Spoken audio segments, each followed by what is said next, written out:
Saludos, estimados estudiantes. Soy la profesora Agnel Mejía Guiza. En esta oportunidad vamos a encontrarnos en esta clase titulada Sección Discusión, Conclusiones y Recomendaciones del artículo de investigación, correspondiente a la Cátedra de Investigación Social del Departamento de Investigación José Rafael Tona Romero de la Facultad de Odontología de la Universidad de Los Ángeles. Ya cuando han llegado ustedes a esta sección es porque han escrito los anteriores movimientos discursivos de su artículo de investigación, de las secciones de su artículo de investigación. Hablo de la sección Introducción, Materiales y Métodos, que sería la sección metodológica, y Resultados, que es una de las secciones más complejas.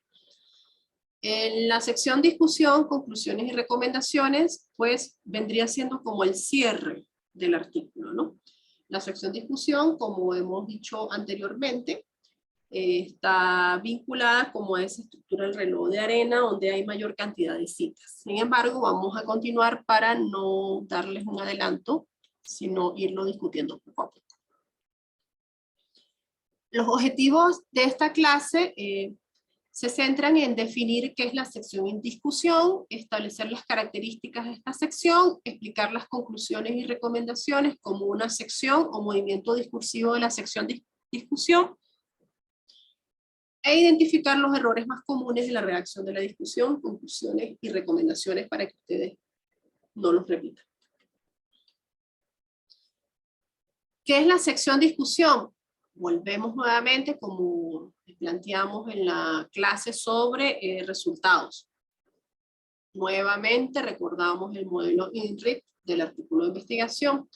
Introducción, metodología, resultados y discusión. La discusión vendría siendo en algunos casos la última sección del artículo de investigación.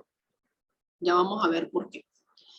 ¿Qué sería? Pues también llamada análisis, se interpreta y se compara con la información o los datos encontrados con otros estudios de la literatura. Se coloca dentro del contexto de otros trabajos si los resultados están de acuerdo o en desacuerdo con los de otros estudios, según este autor Reyes. En la discusión se examina y aclara en forma completa el tema. Es correcto que el autor analice aquí sus resultados, los interprete con relación a los avances médicos, compare, discuta y confronte sus hallazgos con otros estudios similares previamente publicados, resaltando pues, los aspectos novedosos, importantes y relevantes del estudio. En una buena discusión, dice este autor González de Prada, los resultados se exponen, no se recapitulan. Es decir, que no vamos a repetir aquí la sección resultados. ¿Cuál es el propósito de la sección discusión? Explicar al lector la relevancia y el significado de los resultados, encontrar semejanzas o diferencias de otros estudios publicados con el nuestro. Estos aspectos deben ser expuestos de una manera lógica y coherente basada en la evidencia científica. Cuando hablo aquí de discusión amalgamada, es porque en algunos artículos la sección discusión se escribe aparte de conclusiones y recomendaciones, constituyendo estas dos últimas, es decir, las conclusiones y recomendaciones, otra sección de cierre del artículo de investigación. Eso se estila mucho acá en Venezuela. En otros artículos, la sección discusión engloba las recomendaciones y las conclusiones como parte de sus movimientos discursivos para cerrar el artículo. Es decir, hay solamente la sección discusión y cierra con una conclusión sumamente general. Ya lo vamos a ver. Cualquiera de las dos formas, es decir, si ustedes deciden dentro de su grupo solamente escribir la sección discusión y aparte conclusiones y agregan una o dos recomendaciones, es válido. Si ustedes deciden hacer su sección discusión y dentro de la sección colocar las recomendaciones y las conclusiones, también es válido siempre y cuando lo hagan bien. En artículos científicos cualitativos, en su mayoría, podemos encontrar esta sección fusionada con la sección de resultados.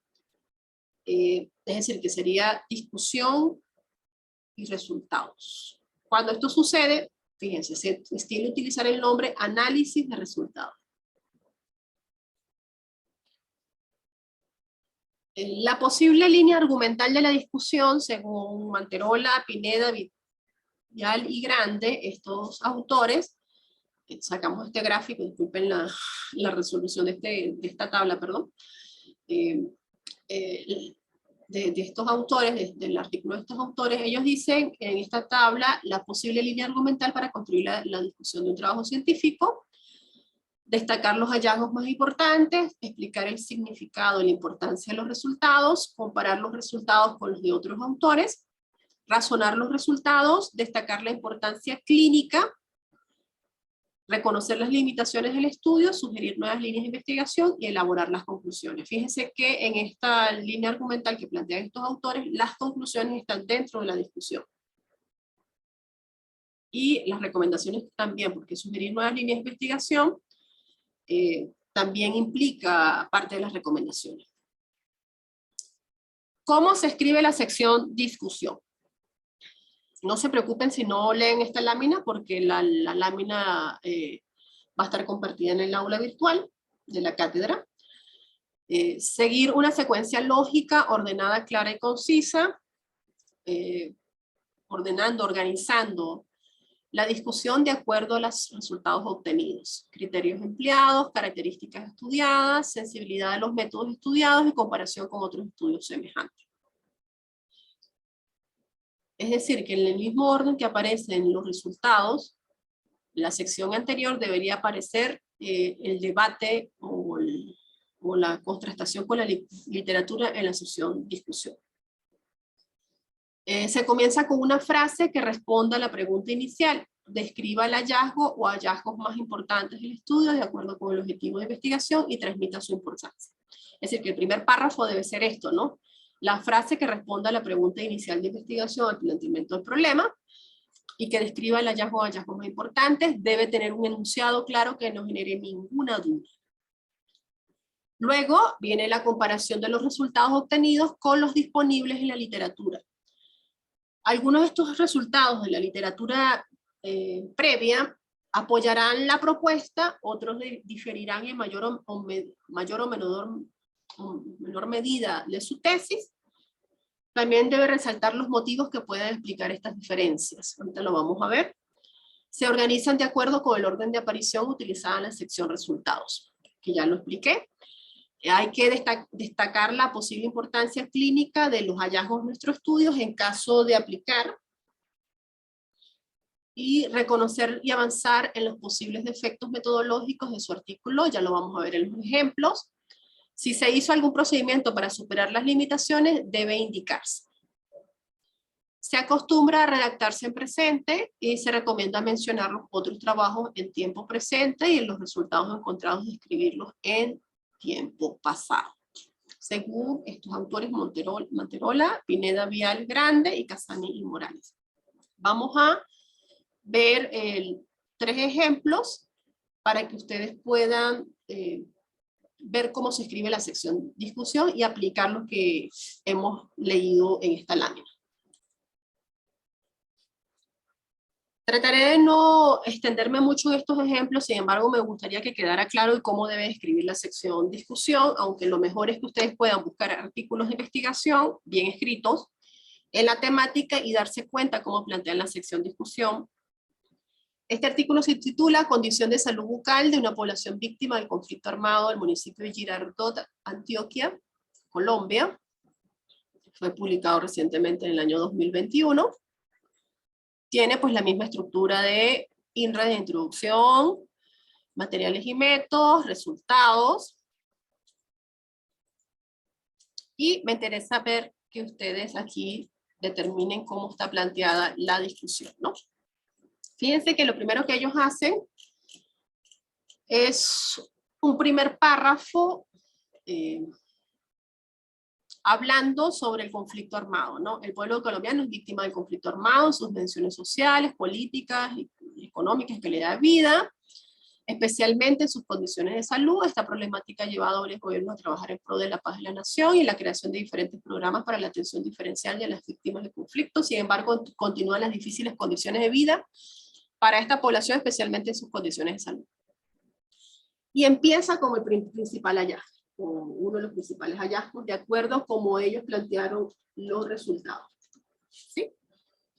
¿Qué dice acá?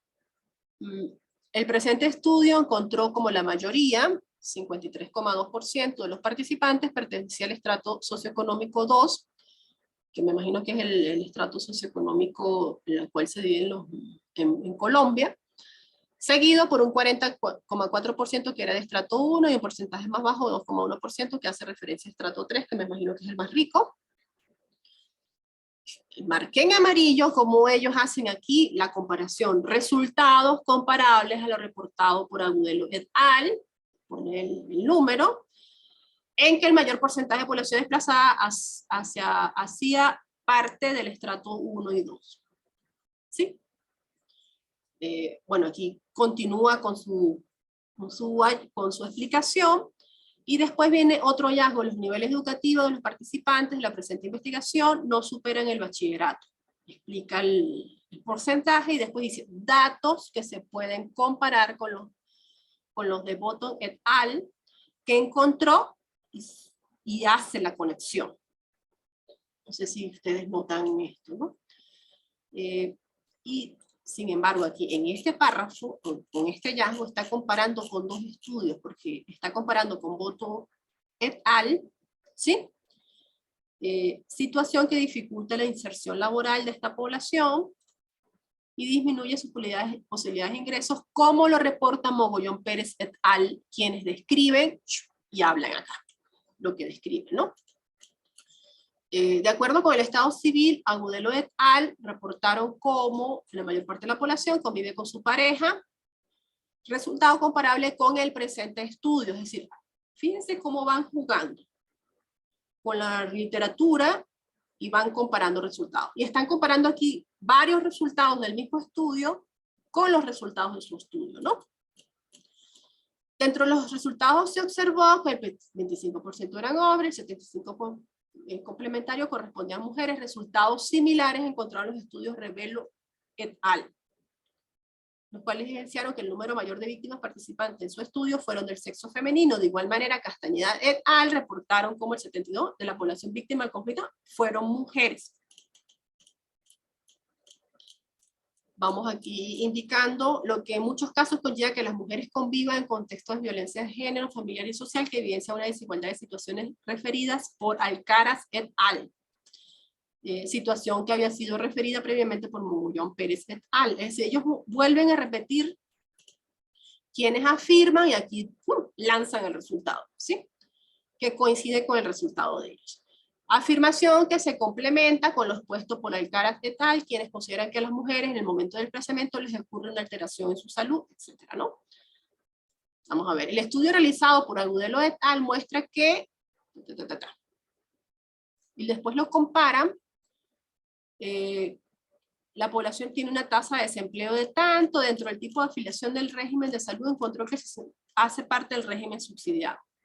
Esto se relaciona con los resultados de Mogollón et al, es decir, este es el resultado de ellos. Dentro del tipo de afiliación al régimen de salud se encontró hace parte del régimen subsidiado. Esta situación, como lo relata Alcaraz, hace que personas deban realizar un camino largo para una consulta de salud y que, según Mogollón, hace que la población se sienta excluida y marginalizada. Y vuelvo aquí, por lo que Alcaraz afirman que, a pesar de las buenas intenciones, de las instituciones, estas no se encuentran preparadas para la atención de la población víctima de salud. Según Mogollón et al, la suma de lo anterior con la inexistencia de claridad en la definición de los criterios de selección de los beneficiarios genera exclusión en un mayor número de personas desplazadas. Esto se relaciona a lo dicho por et al, quienes afirman, bueno, aquí está toda la situación. Fíjense que esta es la sección, por eso que hablábamos del reloj de arena, que tiene la mayor cantidad de citas, así como la parte más gordita, ¿no? En esta misma medida, las consecuencias económicas son la base responsable para subestimar la salud general y específicamente la salud bucal en el caso de esta población de estudio. Su mal estado de salud se ve directamente relacionado al poco ingreso monetario, que por su situación precaria en cuanto a necesidades básicas deben priorizar gastos para su sustento diario de alimentación y techo. Y después dice, lo cual se puede confirmar según investigaciones de Agudelo en que manifiesta, y aquí está, 5 líneas, perdón, que explican el estudio y que lo comparan con su investigación. Vamos a ver si ellos aquí plantean investigaciones que tengan diferencias, ¿no? Vamos a ver.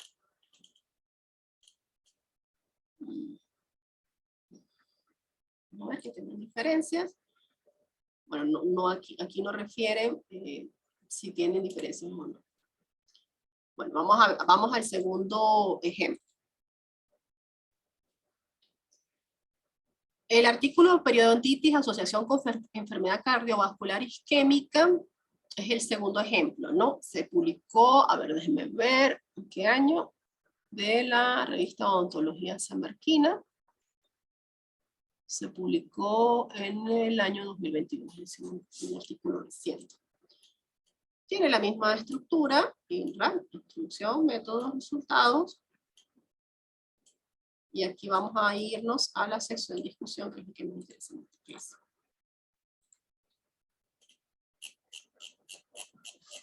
¿Qué hacen ellos aquí en el primer párrafo?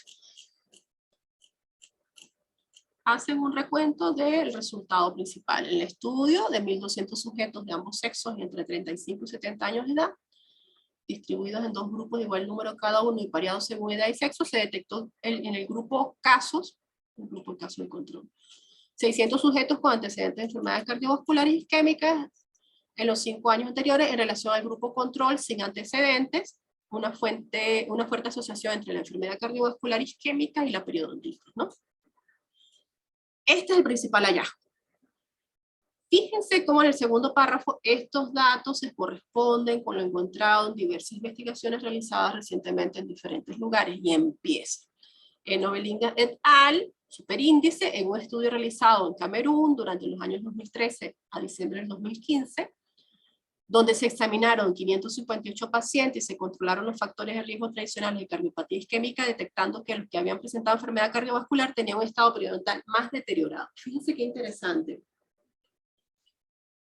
Porque en este caso, perdón, la descripción de la investigación es un poco más amplia, ¿no? Sin llegar a ser prolija, ¿no?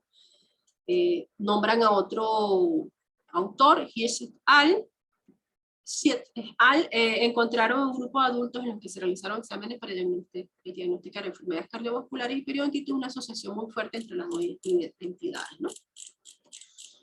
Después, diversos estudios realizados durante los últimos años en distintas partes del mundo también indican una relación estrecha entre la enfermedad periodontal, fundamentalmente la periodontitis, con la enfermedad cardiovascular isquémica.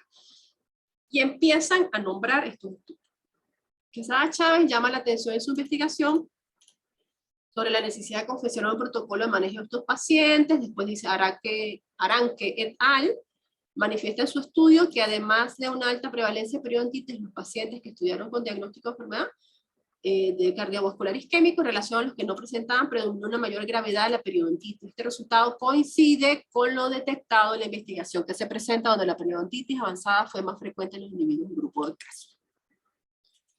La pérdida dentaria por periodontitis, dice acá, fíjense, en el estudio que se presenta, los individuos con antecedentes de enfermedad cardiovascular isquémica presentaron mayor presencia de dientes perdidos con periodontitis que los que no tenían este antecedente. Aunque no encontramos estudios en los que se compare la pérdida de dientes con la presencia de cardiopatía isquémica, la mayor presencia de dientes perdidos por periodontitis en el grupo caso no reafirma una mayor gravedad de la periodontitis en los mismos. Es decir, que eso podría ser un hallazgo novedoso, ¿no? También se encontraron estudios donde se relacionaba la pérdida de inserción periodontal por periodontitis con la enfermedad cardiovascular isquémica. En el estudio que se presenta en mayor, pérdida de inserción se detectó en el grupo con antecedentes de cardiopatía isquémica. Aunque la mayoría de los estudios realizados coinciden en afirmar la relación entre estas dos entidades, no todos han llegado a esa conclusión. Aquí me interesa muchísimo que ustedes vean cuáles son los estudios que difieren y cómo ellos los justifican, estos autores. Carvalho et al. En pacientes jóvenes y de edad mediana no detectaron asociación entre la periodontitis y la enfermedad cardiovascular, probablemente porque en las edades estudiadas no se habían producido aún efectos de interés, ya que ambas entidades los daños son acumulativos y muchas veces irreversibles con el paso de los años cada vez mayores. Fíjense que dicen por qué no coinciden y su hipótesis de por qué tienen resultados distintos. González et al. Realizaron un estudio en una población multiétnica en la que los individuos se autodiagnosticaron la presencia de periodontitis mediante sus respuestas a un cuestionario sencillo. El estudio encontró asociación nula entre la periodontitis y la enfermedad cardiovascular. Fíjense acá volvemos nuevamente. Es opinión de las autoras de esta investigación que el autodiagnóstico pudo dar lugar a sesgos en el estudio mencionado, ya que no lo realizó pues un profesional, ¿no? Y fíjense que acá meten de conclusión del estudio se concluye que hay una fuerte asociación entre la periodontitis y la enfermedad cardiovascular y isquémica. Vamos a ver el tercer ejemplo. En este tercer artículo, frecuencia de posiciones de terceros molares impactados en pacientes atendidos en la IPSC Sabaneta, Antioquia, en Colombia. Un artículo original, tiene la misma estructura del INRIT, introducción, materiales y métodos, resultados. Y aquí está la sección de discusión. Vamos a tratar de ser más breves acá en este caso. Refieren al hallazgo más importante. Se encontró que los terceros molares superiores se impactan con mayor que los terceros molares inferiores. Sin embargo, la diferencia en el grado de impactación de los terceros molares superiores con respecto a los inferiores no presentaron diferencias clínicamente importantes. Esta información coincide con el estudio de Correa de colaboradores, aquí ellos lo colocan et al, debe ser el estilo de la revista. En 1989, al considerar que en la población colombiana el tercer molar superior se impacta más que los inferiores. Es importante resaltar que en este estudio los criterios de inclusión fueron muy similares al presente estudio. Qué interesante esto, es decir, que los resultados pueden coincidir porque los criterios de inclusión son, sí, parecidos, ¿no? Sin embargo, el presente estudio contradice el estudio realizado por Ochoa y colaboradores. Es decir, en 1990, donde encontraron que el tercer molar inferior es el que más impacta a la población de esta zona, ¿no? Sin embargo, fíjense acá vuelven otra vez, en ese estudio no se tuvieron en cuenta para el análisis de las posiciones de los terceros molares las radiografías panorámicas, sino radiografías periapicales, debido a la falta de utilización de las radiografías panorámicas para la época. Esto pudo haber incidido en que tuvieran resultados distintos, ¿no? Aquí dice, en este estudio las mujeres presentaron mayor impactación de los terceros molares mandibulares, por lo cual se podría explicar por el consumo de dietas más blandas y masa muscular más reducida. Dicha información concuerda con otros estudios, los cita acá. Los hombres presentaron mayor grado de impactación.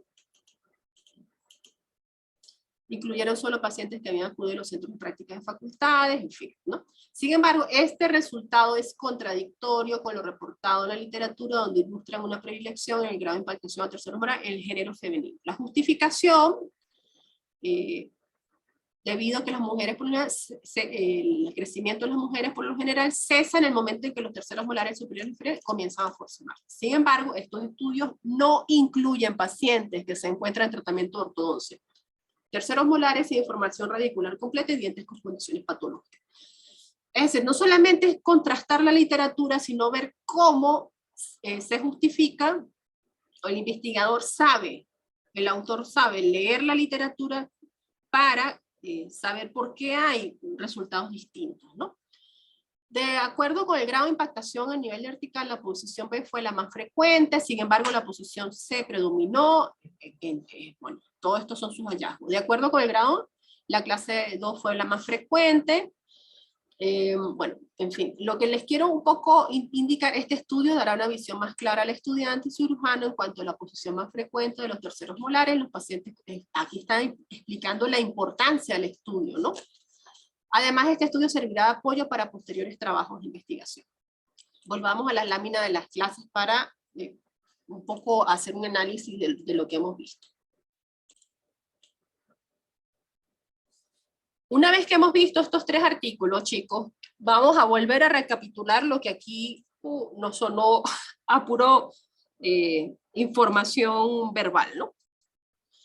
En la sección discusión, como dijimos, debe haber una secuencia lógica, ordenada y clara, de acuerdo a los resultados obtenidos. Si leemos la sección resultados y discusión de estos artículos que hemos visto, nos vamos a dar cuenta de que de acuerdo a cómo aparecen los resultados más importantes en la sección, los hallazgos en la sección resultados, va a aparecer así en la sección discusión, ¿no? Se comienza con una frase que responde a la pregunta inicial, describa el hallazgo o hallazgos más importantes. Fíjense que el primer párrafo se refiere a eso, ¿no? Y transmite la importancia del estudio. Debe tener un enunciado claro, y aquí es lo que me interesa. Comparar los resultados obtenidos con la disponible en la literatura. Algunos apoyan, otros difieren, y esto es lo que me gustaría que ustedes resaltar los motivos que pueden explicar estas diferencias. ¿Sí? No solamente es comparar o decir que difieren, sino que si se comparan, si los criterios de inclusión y exclusión son parecidos, y si difieren, si hay alguna explicación que pueda darse, o que dan los mismos autores de los otros estudios previos, o que ustedes infieren dentro del mismo estudio, ¿no? A ver, reconocer y avanzar en los posibles efectos metodológicos de su artículo. Esto lo vamos a ver un poquito más adelante, ¿no? Y se redacta en presente, y se recomiendan los otros trabajos en tiempo presente y los resultados en tiempo pasado. Vamos a continuar. Conclusiones y recomendaciones. Les dije que podría ser otra sección aparte del artículo para cerrar el artículo, o podría ser movimientos discursivos dentro de la sección discusión. Eso ustedes lo deciden. Lo importante es que lo redacten con todas estas características. ¿Qué son las conclusiones según Casani y Morales, estos dos autores? ¿Qué son las conclusiones? Es un resumen de los resultados, pero lo esencial es no repetir los resultados. Igual que la discusión, ¿no? En ontología se suelen presentar como una lista o párrafos muy cortos. Ahorita vamos a ver unos ejemplos. Las conclusiones enfatizan en el hallazgo central o hallazgos centrales, se plantean las limitaciones del estudio, se exponen las implicaciones del estudio y se exponen las recomendaciones. Ya vamos a ver qué aquí llamamos recomendaciones. ¿Qué son las recomendaciones? Establece la necesidad de más investigación en un área y línea temática, e identifica preguntas sin respuestas y lagunas pendientes en la evidencia. Da información sobre modelos de recomendación para futuras investigaciones según estos autores que citamos acá, ¿no? Es importante que las recomendaciones de nuestro estudio vayan en paralelo con los resultados obtenidos. Siempre debemos tomar en cuenta las limitaciones que se nos presentaron y tener en cuenta los aspectos que se puedan mejorar en futuros estudios. Cantidad de muestras, es decir, si la muestra fue muy pequeña, el tipo de muestra, plantear estudios multicéntricos y con mayor alcance. Vamos a ver algunos ejemplos para esto que les estoy diciendo verbalmente, ustedes lo puedan visualizar en artículos. En este artículo, sobre la percepción de estudiantes, digamos, de la parte dental, sobre la estética en la sonrisa, ¿no? Este artículo también lo trabajamos en la clase de resultados. Tiene la misma sección, pero lo que quiero es que ustedes vean las conclusiones. Fíjense que lo ponen aparte y es algo sumamente corto, ¿no? Lo que hacen es un hiperresumen, explicando cuáles son las características que se consideran menos atractivas, como la hipodoncia, la sonrisa gingival, ¿no? Y otras características que se consideran poco estéticas para la sonrisa, y que las mujeres fueron como las más críticas que los hombres cuando evaluaron la sonrisa gingival y, bueno, las proporciones, etcétera, lo que determinan este estudio. Fíjense que las conclusiones son súper cortas. Vamos al otro ejemplo. Vamos a este ejemplo de este artículo titulado Aislamiento, ponerlo un poquito más grande, aislamiento, cultivo y diferenciación in vitro en células madres mesenquimales adultas de pulpa dentaria humana, un estudio más clínico, publicado en Acta Odontológica Venezolana, para que ustedes se den cuenta de cómo presentan en ellos acá la sección conclusiones. Bueno, tiene la misma estructura, ¿no? Porque que la pasen así sin explicarlo. Introducción, sumamente cortica, materiales y métodos. Y como fue un estudio experimental clínico, pues tienen que explicar toda la parte metodológica, los resultados. Sus gráficos, sus figuras, y la discusión. Fíjense cómo son aquí las conclusiones. Que es lo que decía que parecía modelista, ¿no? No repiten lo que dicen los resultados en la discusión, sino que los resumen, es decir, son los hallazgos más vitales, así lo más comprimido. Bajo las condiciones de aislamiento y cultivo llevadas a cabo en la presente investigación, se establecieron células viables en la pulpa dentaria humana de terceros molares retenidos. Las células mesenquimales de la pulpa dentaria forman colonias adherentes, la mayoría presentan una morfología fusinorme semejante a fibroblastos. Estos son como las tres conclusiones centrales. Se identificó la presencia de subpoblaciones de células madres mesenquimales de pulpa dentaria de terceros molares. Después se determinó la capacidad de diferenciación in vitro y las células mesenquimales. Es decir, aquí lo que hay es pura conclusión, sin recomendaciones. Vamos al tercer ejemplo.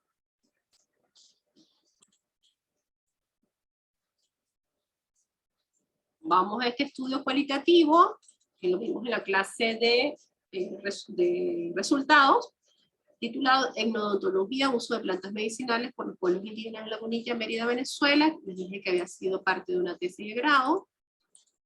Tiene la misma estructura. Y vamos a ir a la última parte para que ustedes vean cómo presentan las conclusiones, y aquí dan recomendaciones, ¿sí?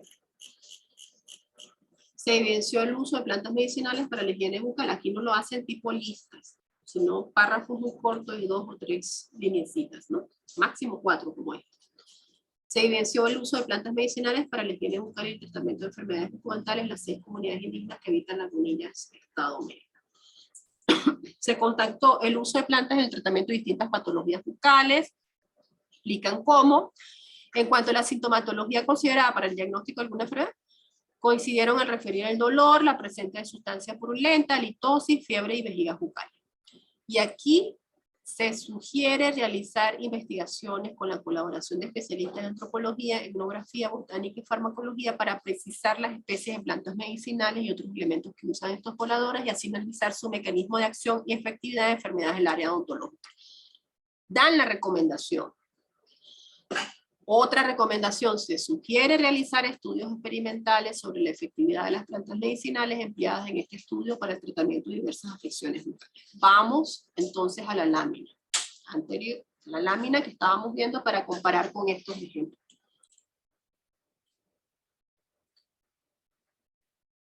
Fíjense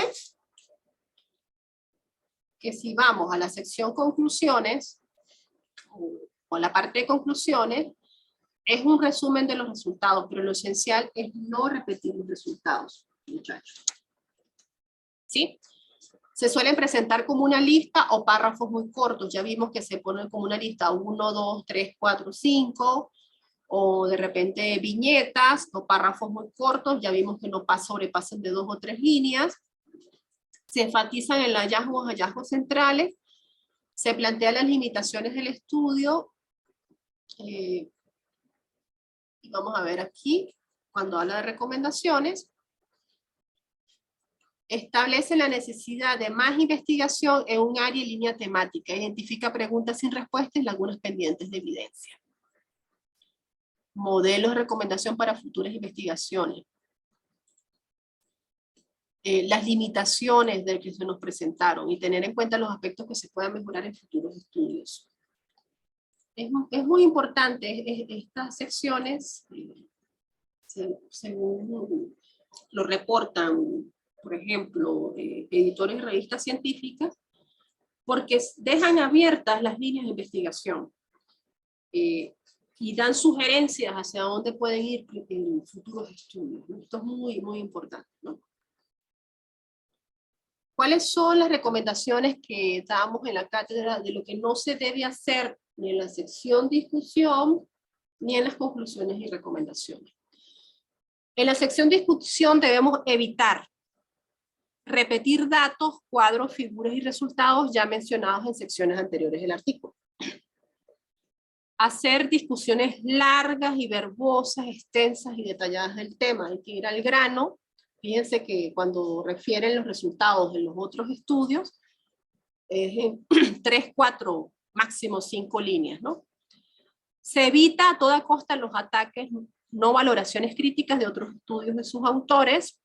Se evita también la sobre representación de resultados y especulaciones injustificadas. Se evita también redactar en primera persona el singular o plural. También se evita citar aquellos artículos o trabajos no consultados en su integridad. Es decir, ¿cómo usted va a citar en una discusión un trabajo que usted no haya leído y comprendido completamente? Se evitan también reformulaciones simples a críticas de otros estudios y se evitan también apelaciones emocionales al lector, según este autor Jensen. En las conclusiones y recomendaciones también debemos evitar materiales nuevos e ideas no explicadas en el desarrollo del trabajo. Claro, es decir, si usted va a cerrar su artículo, ¿cómo va a cerrar con algún hallazgo o alguna discusión que no se dio a lo largo del artículo, ¿no? Se debe editar también en conclusiones y recomendaciones, consideraciones personales y opiniones. Espero, muchachos, que con esta información ustedes puedan redactar y ya finalizar su artículo. Estamos a la orden ante cualquier inquietud. Les comparto las referencias bibliográficas, algunos de estos materiales van a estar en el aula virtual. Muchísimas gracias, estoy a la orden en caso de que requieran alguna asesoría para redactar esta sección, al igual que los otros profesores del área de metodología. Gracias.